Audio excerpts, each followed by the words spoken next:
Hey everybody, it is January 26, 2008, and I'm doing my second book review for The Making of Star Wars.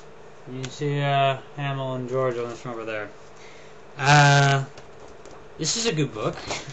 I originally got the link of this for 8-Bit Theater, Nuclear Power, Frank Livinger, all that. Mentioned it on his, I guess you could call it a blog. The thing you see in the front page before you just click on the right and you go to the actual comic. Anyway. So yeah, the first thing you might notice about this book is it's rather big. And the text inside is rather small. I don't think my camera can really focus that well when it's close up. Which is great, because I can't claim it's copyright infringement then. Actually, I don't think it is copyright infringement, but I'm doing a legitimate book review. I'm not showing you the entire thing. But anyway, this thing's got a lot of information. It was written, they said in the back here, based on the lost interviews. Apparently, somebody, they mentioned him in the beginning, did a whole bunch of interviews, generally during the production process, which were in a box or something for years and years after, until our J.W. Rinsler came along, apparently a New York Times best-selling author, came along and rediscovered these interviews and then put together an extremely detailed story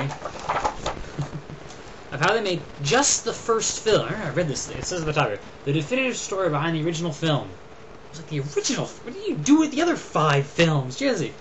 And speaking of the small text here, this thing, with a combination of the rather small text and the fact that it's big, so like I put it like on my knee here or something, like how do you can't like hold this like to your face, you know?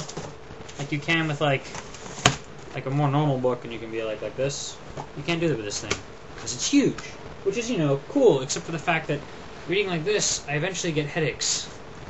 Not that, you know, it's a major concern. You have to be reading for like 3-4 hours at a time. But eventually I'm like, ow, I cannot take that anymore. Maybe I need glasses, I don't know. But in spite of the typographical type things and the difficulty of physically reading it after 3 or 4 hours at a time, it really is worth your money. As far as I'm aware, I didn't actually buy this, I got it as a gift. But it's interesting to see, as Mr. Clevinger pointed out in the aforementioned blog type thingy, how apparently George Lucas went through like every single idea that isn't Star Wars before arriving at Star Wars. It's amazing how much he just keeps like changing and editing and stuff. Like at one point he was like, okay, what if everyone spoke Japanese and it was all in subtitles? Just make it different. Or what if everyone was black? Or what if everyone was a midget? I kid you not, there's a thing in here where he once considered making a whole thing about midgets, just because midgets are interesting. I don't know how he planned on filming that. So many things are like flipping. They go through like, and they try and keep track of like all the different versions of the story here, you know, and they keep like little check boxes or lists, that is, of you know, how the thing changed over time and how there was, I don't know, Luke Star Killer versus Star Walker. You may have heard of that. And originally there was this other Skywalker. Star Killer versus Skywalker. And originally there was a guy, Skywalker, and he was like this general guy, and how all sorts of random. I can't even keep straight. There's like 15 different versions of the story. And at one point, like, the girl was the main character, and at one point there was no princess, and at one point, like, Darth Vader's original deal of, like, wearing a mask and all that seems to be mainly inspired by the fact that he's supposed to board this spaceship, and having come from space, he would be wearing a space suit. And it was only later they figured, no, wait, that's actually a very cool character thing. So they invented the whole deal of him, you know, needing the space suit, which then became, like, his whole body, you know, and it becomes, like, a necessary breathing device rather than just a space suit breathing device.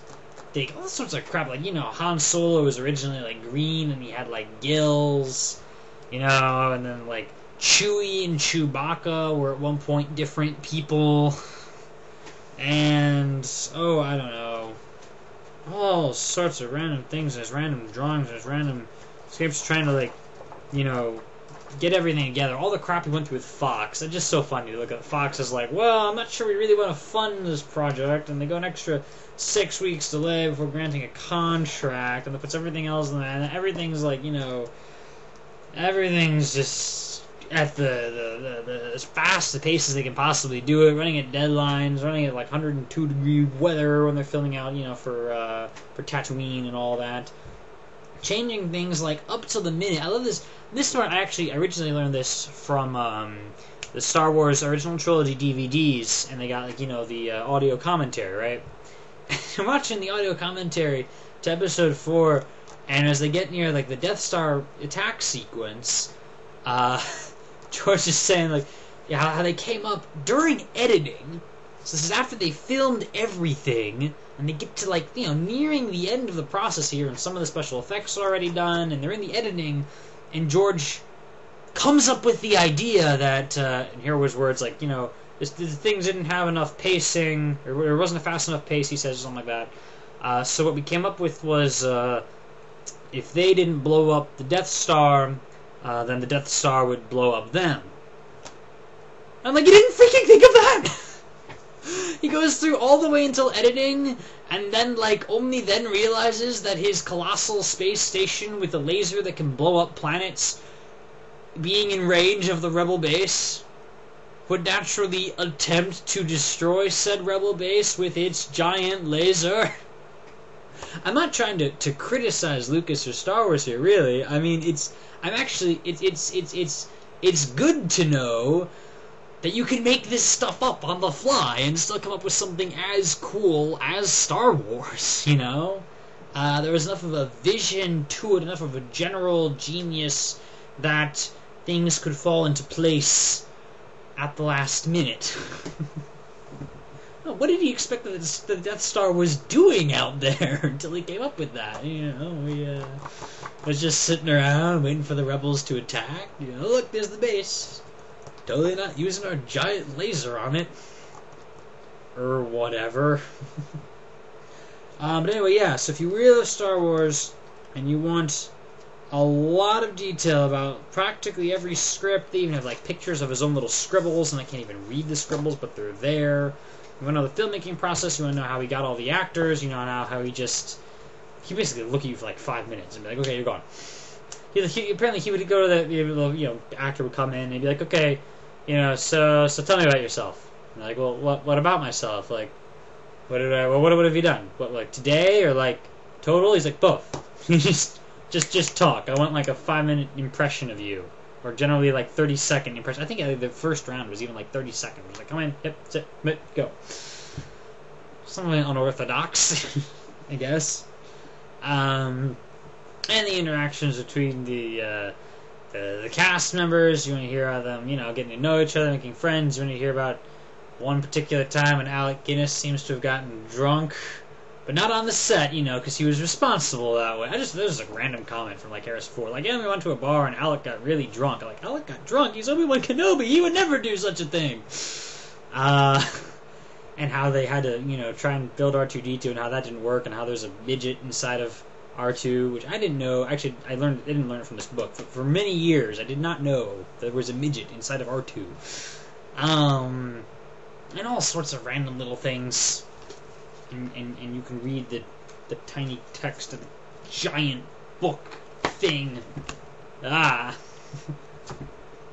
It's a good book. Yeah? So, thanks for watching. See you later.